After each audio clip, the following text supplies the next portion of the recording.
ഒരാൾ വർഷങ്ങളായി അവന് മരണമേ ഉണ്ടാവരുത് എന്ന ആഗ്രഹവുമായി തപസ് ചെയ്യുകയായിരുന്നു. അവന്റെ ശല്യം കാരണം ബ്രഹ്മാവ് പ്രത്യക്ഷപ്പെട്ട് നിന്നെ കാലന് പോലും വേണ്ടെന്ന് പറഞ്ഞു പോയി. അതോടെ അയാളുടെ തല കുന്നിക്കുരു പോലെ 10 10 തലയാ തനി രാവണൻ. അവനാണ് ലങ്കേഷ്. അതേസമയം വേറെ ഏതോ പട്ടിക്കാട്ടിൽ പട്ടിണി പ്രേതങ്ങൾ പറന്നു വന്നു. അന്നേരം ഒരു കുറ്റിക്കാടിന്റെ സൈഡിലുള്ള പുഴയുടെ അടിയിൽ തപസ്സിലായിരുന്ന രാഘവൻ മൂട്ടിൽ റോക്കറ്റ് എഞ്ചിന് ഫിറ്റ് ചെയ്ത് പറന്നു വന്ന് പട്ടിണി പ്രേതങ്ങളെ അടിച്ചു തൂറ്റിക്കുന്നു. അതേസമയം കാലന് പോലും വേണ്ടാത്ത ലങ്കേഷ് വീണ വായിക്കുമ്പോൾ അവന്റെ അതേ രൂപത്തിൽ ഉണ്ടാക്കിയ പ്രതിമകൾ നിർത്തിപ്പോട നായിന്റെ മോനെ എന്ന് പറയുന്നു. അവന്റെ ഒച്ച കേട്ട് സഹിക്കാതെ കമ്പി പൊട്ടിപ്പോയി. വീണയുടെ അവിടേക്ക് അവന്റെ അനിയത്തിയായ ശൂർപ്പണക വന്നു. അവളുടെ മൂക്ക് പോയെന്നും പറഞ്ഞ് കരഞ്ഞാണ് അവളുടെ വരവ്. കാരണം അവൾക്ക് രാഘവനോട് ക്രഷ് അടിച്ചത്രേ. അവനെ കല്യാണം കഴിക്കണമെന്ന് പറഞ്ഞപ്പോൾ അവൻ എനിക്ക് ജാനകി ചുട്ടുമണി ഉണ്ടെന്ന് പറഞ്ഞ് അവളെ തേച്ചു വിട്ടു. കലിമൂത്ത ശൂർപ്പു ജാനകിയെ തട്ടിക്കളയാൻ നോക്കി. അത് കണ്ട രാഘവന്റെ അനിയൻ ശേഷു അവളെ അമ്പെയ്ത് അവളുടെ മൂക്ക് വെട്ടിക്കളഞ്ഞു. ഇതറിഞ്ഞ് കലിപ്പായ ലങ്കേഷ് 10 തല പുറത്തെടുക്കുന്നു. അങ്ങനെ രാഘവനും ജാനകിയും റൊമാൻസ് ചെയ്യുമ്പോൾ ഒരു മാനിനെ പിടിക്കാൻ ജാനകി വാശി പിടിക്കുമ്പോൾ രാഘവൻ പുറകെ പോകുന്നു. അതേസമയം ലങ്കേഷ് ഒരു കിളവന്റെ വേഷം കെട്ടി ജാനകിയുടെ അടുത്തേക്ക് ഭിക്ഷ ചോദിക്കാൻ വന്നു. ജാനകി ഭിക്ഷ ഉള്ളിലേക്ക് വന്നാൽ തരാമെന്ന് പറയുന്നു.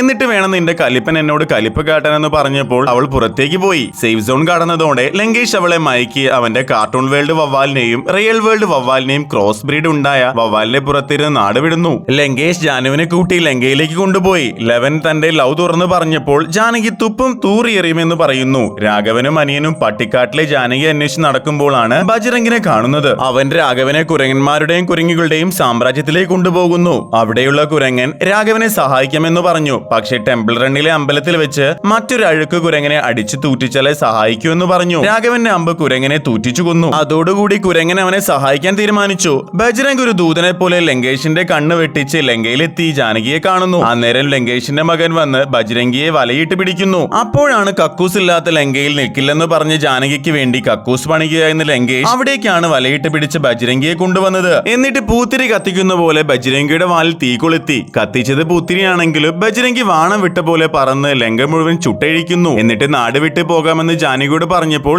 ഞാൻ മഞ്ജുവിന്റെ പെണ്ണ, എന്റെ ഏട്ടൻ വിളിച്ചാലേ ഞാൻ വരൂ എന്ന് പറഞ്ഞ് ജാട കാട്ടി അവൾ ഇരിക്കുന്നു. രാഘവൻ പടയാളികളെയും കൂട്ടി എന്താണ് മരണം എന്നറിയാൻ വേണ്ടി ലങ്കയിലേക്ക് പോകാൻ പ്ലാനിട്ടു. അങ്ങനെ അവർ യുദ്ധം ചെയ്യാൻ തീരുമാനിച്ചു. അന്നേരം ഫ്ലാഷ് പാമ്പിനെ ഇറക്കി വിട്ട് രാഘവന്റെ അനിയനെ കോമയിലാക്കി. കോമയിലായതോടെ യുദ്ധം 2 ദിവസത്തിന് എക്സ്റ്റെൻഡ് ചെയ്തു. അപ്പോഴേക്ക് ബജ്രംഗ് പോയി ഒരു മലയും പൊക്കി പിടിച്ചു വന്ന് അത് അരച്ച് അനിയനെ ഉപ്പിലിട്ട് വെച്ചതോടെ 8 ഇരട്ടി പവറോടെ അവൻ ജീവൻ വെച്ചു. ലങ്കേഷ് മൂടേഷായി അനാക്കൊണ്ടകളുമായി മസാജിങ്ങിലായിരുന്ന സമയം കുളിക്കാൻ പോയ ഫ്ലാഷിനെ ശേഷു തൂറ്റിച്ചു കൊല്ലുന്നു. ലങ്കേഷ് മസാജ് കഴിഞ്ഞപ്പോഴാണ് ഈ വിവരം അറിയുന്നത്. മല പോലെ വന്ന ലങ്കേഷ് പൊട്ടേഷായി മരിക്കുന്നു. അതോടെ ജാനകിയെ ഏട്ടായി തന്നെ രക്ഷിച്ച് ഇന്ത്യയിലേക്ക് പോകുന്നു. ഈ വീഡിയോ കാണുമ്പോൾ ആർക്കെങ്കിലും എന്തെങ്കിലും ബുദ്ധിമുട്ട് അനുഭവപ്പെട്ടുവെങ്കിൽ എന്നോട് ക്ഷമിക്കുക. ഒരിക്കലും ഞാൻ രാമായണത്തെ അല്ല കളിയാക്കിയത്, ഈ സിനിമയെ മാത്രമാണ്.